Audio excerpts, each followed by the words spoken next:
Kannur VC ആയിരുന്ന doctor Gopinath രവീന്ദ്രനെ supreme കോടതി അയോഗ്യനാക്കിയ ദിവസം തന്നെ അദ്ദേഹം നടത്തിയ അസിസ്റ്റന്റ് പ്രൊഫസർ നിയമനങ്ങൾ ഹൈക്കോടതി റദ്ദാക്കി. വീണ്ടും സെലക്ഷൻ കമ്മിറ്റി കൂടി നിയമനം നടത്താൻ കോടതി ഉത്തരവിട്ടു. ഡോക്ടർ ഗോപിനാഥ് രവീന്ദ്രന്റെ വിസി നിയമനം അസാധുവായി സുപ്രീം കോടതി പ്രഖ്യാപിച്ചത് അറിഞ്ഞ ശേഷമായിരുന്നു ഡോക്ടർ ഗോപിനാഥ് രവീന്ദ്രന്റെ നീക്കം. ഈ സാഹചര്യത്തിലാണ് പുറത്തായ വിസി അധ്യക്ഷനായ സെലക്ഷൻ കമ്മിറ്റി ശുപാർശ ചെയ്ത 2 അസിസ്റ്റന്റ് പ്രൊഫസർമാരുടെ നിയമനങ്ങൾ ഹൈക്കോടതി ജസ്റ്റിസ് എൻ നഗരേഷ് റദ്ദാക്കി ഉത്തരവിട്ടത്. കണ്ണൂർ സർവകലാശാല ജോഗ്രഫി വകുപ്പിൽ നിയമനത്തിന് ഇന്റർവ്യൂവിൽ ഹാജരായ doctor K P Bindu, doctor P P Jincy എന്നിവർ ഫയൽ ചെയ്ത ഹർജിയിലാണ് ഉത്തരവ്. മുൻ വിജ്ഞാപന പ്രകാരം പുതുതായി സെലക്ഷൻ കമ്മിറ്റി ചേർന്ന് നിയമനം നടത്താനും ഉത്തരവായി.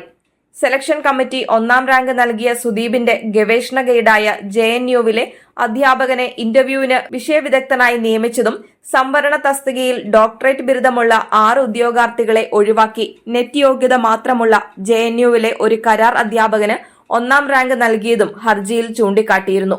ഹർജിക്കാർക്ക് വേണ്ടി സീനിയർ അഭിഭാഷകൻ ജോർജ് പൂന്തോട്ടം ഹാജരായി. സുപ്രീം കോടതി പുറത്താക്കിയ വിസി ഗോപിനാഥ് രവീന്ദ്രൻ ഉന്നത വിദ്യാഭ്യാസ മേഖലയെ വെല്ലുവിളിച്ച് ഡൽഹി യൂണിവേഴ്സിറ്റിയിൽ നിന്നുള്ള വിഷയവിദഗ്ധരെ ഓൺലൈനായി പങ്കെടുപ്പിച്ച് നടത്തിയ എല്ലാ നിയമനങ്ങളും പുനഃപരിശോധിക്കണമെന്ന ആവശ്യം വിവിധ മേഖലകളിൽ നിന്ന് തുടക്കത്തിലേ ഉയർന്നിരുന്നു. സേവ് യൂണിവേഴ്സിറ്റി ക്യാമ്പയിൻ കമ്മിറ്റി ഇത് സംബന്ധിച്ച് ഗവർണർക്ക് നിവേദനവും നൽകിയിരുന്നു.